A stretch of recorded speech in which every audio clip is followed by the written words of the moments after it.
আসসালামু আলাইকুম ওরহমাতুল্লাহ। আমি মাহাদি হাসান। আজকে আমি আপনাদের নিয়ে যাচ্ছি মিশরের এক প্রাচীন ঐতিহাসিক ও সবচেয়ে জনপ্রিয় পর্যটক স্থান খান খলিল মার্কেটে। এই বাজার শুধু একটি শপিং স্পট নয়, বরং মিশরীয় সংস্কৃতি, ইতিহাস ও জীবনের প্রতিচ্ছবি। এখানে যেমন আপনি দেখতে পাবেন প্রাচীন মিশরের চিহ্ন বহনকারী মূর্তি, তেমনই পাবেন হাতে বানানো গহনা, আরবি ক্যালিওগ্রাফি, হস্তশিল্প ও আরবের ঐতিহ্যবাহী খাবার। এই ভিডিওতে আপনি দেখতে পাবেন আরব সংস্কৃতির অমূল্য নিদর্শন, ফেরাউন যুগের চিহ্ন, ঐতিহাসিক গলিপথ ও লাইটিং, খাঁটি মিশরীয় গিফট আইটেম এবং কায়রোর প্রাণবন্ত রাতের সৌন্দর্য। চলুন এই ঐতিহাসিক যাত্রা শুরু করি। খান খলিলের প্রবেশপথ থেকেই মনে হয় যেন টাইম মেশিনে করে আপনি অতীতে চলে এসেছেন। এই বাজারের সূচনা হয়েছিল মামলুক যুগে 1382 সালে। সেই সময়ের অনেকের গলি, খুপচি, স্থাপত্য ও দোকানের কাঠামো এখনও টিকে আছে। প্রবেশ করতেই চারপাশ চোখে পড়ে রঙিন ঝাড়বাতি, ধাতব তৈজসপত্র। যারা সংস্কৃতি পছন্দ করেন তাদের জন্য খান খলিল একটি জীবন্ত মিউজিয়াম। এরপর আমরা এলাম খান খলিলের সবচেয়ে রহস্যময় অংশে, যেখানে বিক্রি হয় প্রাচীন মিশরীয় মূর্তি এবং প্রত্নতাত্ত্বিক অনুকরণ। এখানে চোখে পড়বে ফেরাউনের মুখায়বব, আনুবিস দেবতার মূর্তি, নেফারতিতি, হেরাস, ফ্রিংস, যার প্রতিটিই একটি গল্প।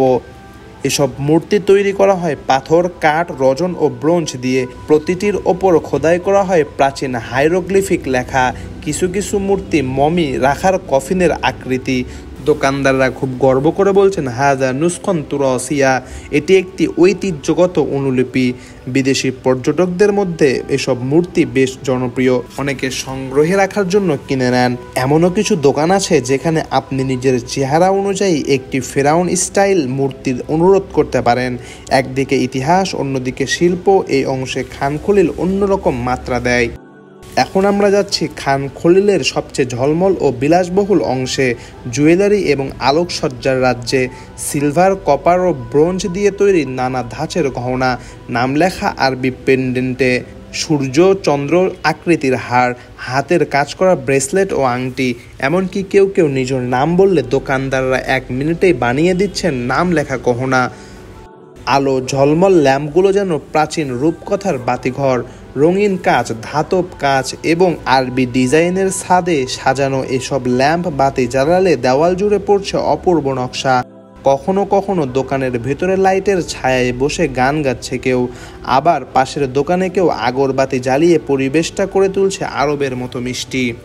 চলুন এবার যাই গিফট আইটেমের রাজ্যে। এখানে আছে হাতে আঁকা কাচের কাপ প্লেট, চাবির রিং, ব্যাগ, নাম লেখা কাঠের ব্লক, কায়রো শহরের থিমে তৈরি ছোট কার্ড ও ম্যাগনেট, প্রাচীন কায়রোর গলি দৃশ্যে আঁকা ছোট ফ্রেম। বিশেষ করে ক্যাফে বা চা কফির সেট খুব জনপ্রিয়, যেটা হাতে আঁকা আরবি ডিজাইন যুক্ত। দোকানদাররা হাসি মুখে এগুলো ক্রয় করার জন্য ডাকছেন।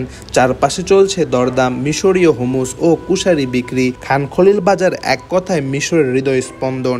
এটা শুধু কেনাকাটার জায়গা নয়, বরং ইতিহাস, সংস্কৃতি, আবেগ আর জীবনের মিলন মেলা। আমি ব্যক্তিগতভাবে এখানে ইতিহাসকে ছুঁয়ে দেখেছি, চোখে দেখেছি প্রাচীন ও আধুনিক মিশরের এক অপূর্ব সমন্বয়। আপনি যদি কখনো কায়রো আসেন, খান খলিল না ঘুরলে আপনার সফর অসম্পূর্ণ থাকবে। আমি মাহাদি হাসান। নতুন নতুন অভিযানের গল্প নিয়ে আবার আসবো ইনশাআল্লাহ। ততক্ষণ পর্যন্ত আল্লাহ হাফিজ।